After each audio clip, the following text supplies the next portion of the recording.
మహాగణాధిపతయ నమః. సదాశివసమారంభాం శంకరాచార్య మధ్యమాం అస్మదాచార్య పర్యంతాం వందే గురు పరంపరాం. శ్రీమాత్రే నమః.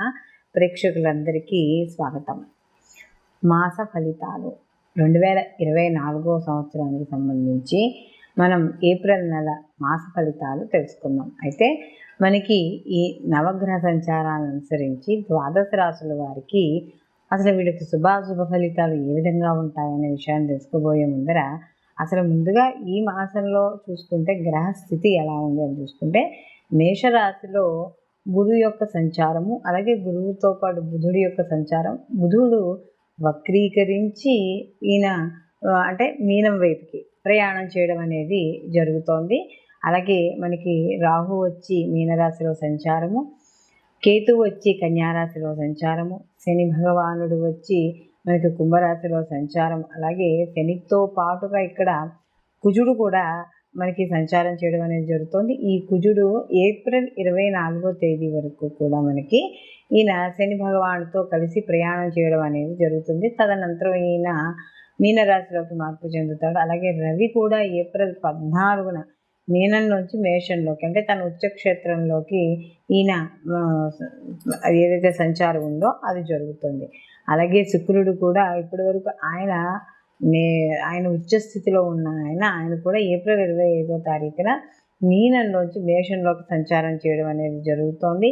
అలాగే ఇక్కడ చంద్రుడు కానీ చూసుకుంటే ఈ మాస ప్రారంభంలో ఈయన ధనుస్సు రాశి నుండి అంటే మూలా నక్షత్రమే ధనుస్సు రాశి నుండి ఈయన యొక్క ప్రయాణం అనేది ఈ మాసం ఈయన మొదలు పెట్టుకోవడం అనేది జరుగుతోంది. కాబట్టి ఇప్పుడు మనం చూసుకున్నదంతా కూడా ఇప్పుడు మనం చెప్పుకున్నదంతా కూడా గ్రహస్థితి.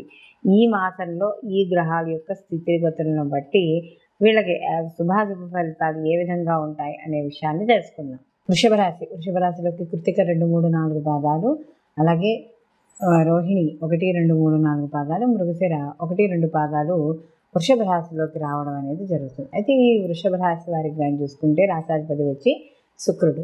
వృషభ రాశిలోకి రాష్ట్రాధిపతి అయిన శుక్రుడు వీళ్ళకి లాభస్థానంలో ఆయన ఉచ్చక్షేత్రంలో సంచారం చేయడం అనేది జరుగుతుంది. కానీ అదే సమయంలో ఆయన ఈ రవితో కలిసి ఉండడం, మొత్తానికి ఆయనకి ఈ శుక్రమౌఢ్యం ఏర్పడడం, కంబస్ట్ అవ్వడం అనేది జరుగుతుంది. దానివల్ల కొంచెం అంటే వచ్చే ఫలితాలలో కొద్దిగా తగ్గుముఖం పట్టడం అనేది జరుగుతుంది.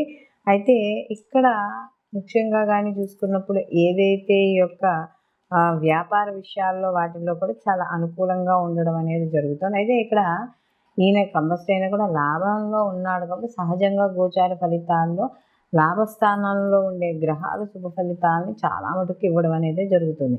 అందులో వీళ్ళకి శుక్రుడితో పాటు రాహు కూడా కలిసి ఉన్నాడు కాబట్టి ఇక్కడ వీళ్ళకి లాభం రావడం, అలాగే వీళ్ళకి తృతీయాధిపతి ధనాధిపతి అయిన బుధుడు కూడా వీళ్ళకి వ్యయంలో ఉండి మళ్ళీ వ్యయం నుంచి ఎక్కడికి ఆయన వక్రీకరించాడు లాభం వైపు వక్రీకరించి ఉన్నాడు. కాబట్టి ఇక్కడ అప్పటి వరకు లాభాలు రాకపోయినా కూడా ఎప్పుడైతే ఈ వక్రీకరణ, ఆ శుక్రుడు లాభస్థానంలో ఉండడం ఇవన్నీ కూడా కలిపి వీళ్ళకి రావలసిన బాకీలు, వసూలవ్వని బాకీలు, గత కొంతకాలంగా ఏమైనా ముందు బాకీలు అలాంటివి ఉంటే అవన్నీ కూడా వసూలు అవ్వడం అనేది జరుగుతుంది. వ్యాపార పరంగా కూడా మంచి లాభాలు పొందుతారు. అలాగే నూతన పరిచయాలు, నూతన కార్యక్రమాలు చేపట్టడం, ఆ కార్యక్రమాల ద్వారా వీళ్ళు కొంత గుర్తింపు లభించడము ఇవన్నీ కూడా జరుగుతాయి. అలాగే వీళ్ళు శుభ కార్యక్రమాలు చేపడతారు. శుభ కార్యక్రమాలు చేసే విధానంలో కూడా వీళ్ళు మంచి గుర్తింపు కావచ్చు. అంటే ఇప్పుడు కొంతమంది చూడండి, ఈ శుభ కార్యక్రమాలు కానీ మనకి ఇంటి ఈ యొక్క ఫంక్షన్స్కి వాటికి వాళ్ళే అన్ని కాంట్రాక్ట్ తీసుకొని మొత్తం పనులన్నీ వాళ్ళే చేసుకుంటూ ఉంటారు. అలాంటి వాళ్ళకి ఎవరైతే ఈ అలంకార వస్తువులు ఇలాంటివి ఎవరైతే ఉన్నారో వాళ్ళందరికీ కూడా మంచి గుర్తింపు లభించడం అనేది జరుగుతుంది. అలాగే లోన్స్ విషయాల్లో కూడా మంచి అనుకూలంగా ఉంటుంది. పంచమ స్థానంలో ఎప్పుడైతే వీళ్ళకి కేతు ఉన్నాడో సంతాన విషయాల్లో వాటిల్లో కూడా కాస్త కొంచెం ఆధ్యాత్మిక పరంగా వాటిల్లో కొంత బాగున్నా కూడా సంతానపరంగా చిన్న చిన్న సమస్యలు ఉంటాయి కాబట్టి అలాంటి విషయాల్లో జాగ్రత్త తీసుకుంటే సరిపోతుంది. రాజకీయ విషయాల్లో కూడా సామాన్యంగా ఉంటుంది. అయితే ఇక్కడ సప్తమాధిపతి అయిన కుజు ఏదైతే ఉన్నాడో ఇక్కడ మనకి కుజు శనులు కలిసి ఉండడం అనేది కొంత వీళ్ళకి అంటే ఎప్పుడైతే శనితో కలిసి ఉన్నాడో కాస్త కొంచెం ఎవరైతే సప్తమాధిపతితో శని కలిసి ఉన్నాడు కాబట్టి భాగస్వామ్య వ్యాపారాలు కానీ జీవిత భాగస్వామ్య విషయాల్లో జాగ్రత్త వహించుకోవాలి. అలాగే దశమంలో కూడా ఉన్నాడు కాబట్టి ఇక్కడ ఉద్యోగ విషయాల్లో కూడా జాగ్రత్త వహిస్తూ ఉండాలి. అలాగే వ్యయ స్థానంలో గురువు యొక్క సంచారం వల్ల కాస్త ఖర్చులు కూడా కాస్త ఉండడం, అలాగే లోన్స్ అవి క్లియర్ అవ్వడం. ముఖ్యంగా ఈ యొక్క గురువు ఏదైతే వ్యయ స్థానంలో ఉన్నాడో ఆ వ్యయ స్థానంలో ఉండడం వల్ల శుభ కార్యక్రమాల కోసం ఖర్చు చేయడం అనేది జరుగుతుంది. కాబట్టి ఇలాంటి పరిణామాలు ఈ యొక్క వృషభ రాశి వాళ్ళకు ఉంటున్నాయి. అలాగే విద్యార్థులకి కాస్త అనుకూలంగానే ఉండడం జరుగుతుంది, కానీ కాస్త శ్రద్ధ అనేది అవసరము. మొత్తం మీద సినీ కళా రాజకీయ రంగాల్లో ఉన్న వాళ్ళందరికీ కూడా మంచి అవకాశాలు అందిపుచ్చుకోవడం అనేది జరుగుతుంది. వీళ్ళు మరిన్ని మంచి ఫలితాలు పొందడానికి వీళ్ళు ప్రతిరోజు కూడా గణపతి ఆరాధన చేసుకుంటూ ఉండడం, లక్ష్మీ గణపతి ఆరాధన, అలాగే దుర్గా కవచాన్ని కానీ, లేకపోతే మీకు దగ్గరలో ఏదైనా అమ్మవారి గుడి ఉంటే రోజు అమ్మవారి గుడికి వెళ్ళి దర్శనం చేసుకొని ప్రతిరోజు ఒక 11 ప్రదక్షిణాలు చేసుకొని రావడం, ఇలా చేయడం ద్వారా, లేదా మీ ఇంటికి ఎవరైనా అనుకోకుండా సరే ఎవరైనా ముత్తైదు వస్తే మీకు తోచిన దాంట్లో కాస్త పసుపు, కుంకుమ, 2 పూలు, పండు ఇచ్చి సత్కరించడం ద్వారా ఈ ప్రతికూల ఫలితాలు ఏవైతే ఉన్నాయో అవన్నీ కూడా తగ్గుముఖం పట్టడం అనేది జరుగుతుంది. అయితే మనం ఇప్పుడు ఏ రాశికి ఆ రాశికి సంబంధించిన ఫలితాలు అనేవి చెప్పుకుంటున్నాం. మనం ప్రతిసారి చెప్పుకున్నదే ఈ గోచార ఫలితాలతో పాటుగా జన్మజాతక ఫలితాలు కూడా ఎప్పుడు పరిశీలనలోకి తీసుకోవాలి అని.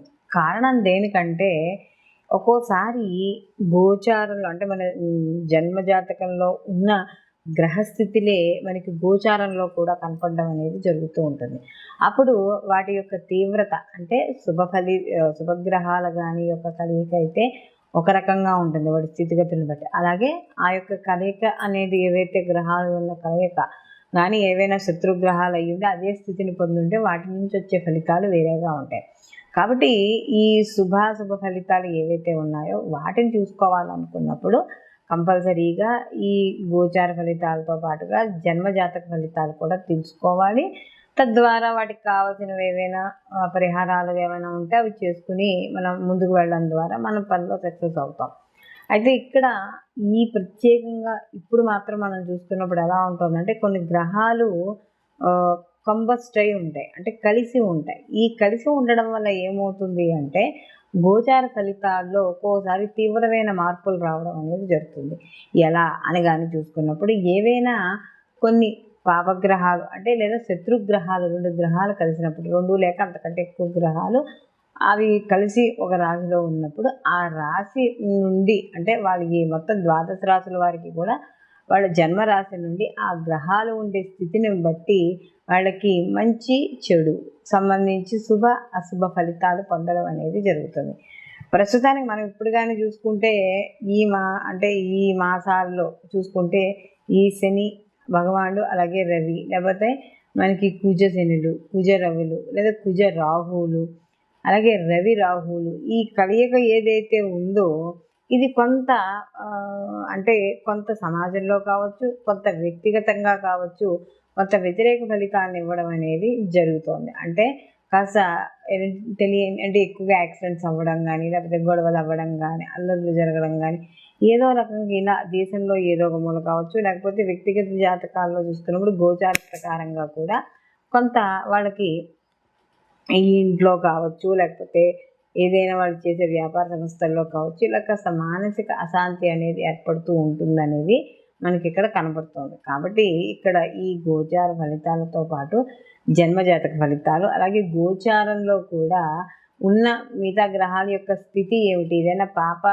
స్థితుల్లో కానీ ఉంటే అసలు ఎటువంటి పరిహారాలు చేసుకోవాలి ఏమిటి అనేది కూడా మనకి ఈ వీడియో ద్వారా ఏ రాశి వాడికి ఆ రాశి వాళ్ళకి చెప్పడం అనేది జరిగింది. కాబట్టి అవి చూసుకోవడం ద్వారా కొంత ఇప్పుడు ఏవైతే ప్రతికూల ఫలితాలు ఉన్నాయో అవి దాటుకుని అనుకూలమైన ఫలితాలు మీరు పొందడం అనేది ఇక్కడ జరగడం ఉంటుంది. కాబట్టి అందరూ కూడా ఈ పరిహారాన్ని తప్పనిసరిగా పాటించుకోవడం ద్వారా మంచి అంటే ఏదైతే మనకు ప్రతికూల ఫలితాలు ఉన్నాయో ప్రతికూల ఫలితాలు తగ్గడం అనేది ఖచ్చితంగా జరుగుతుంది.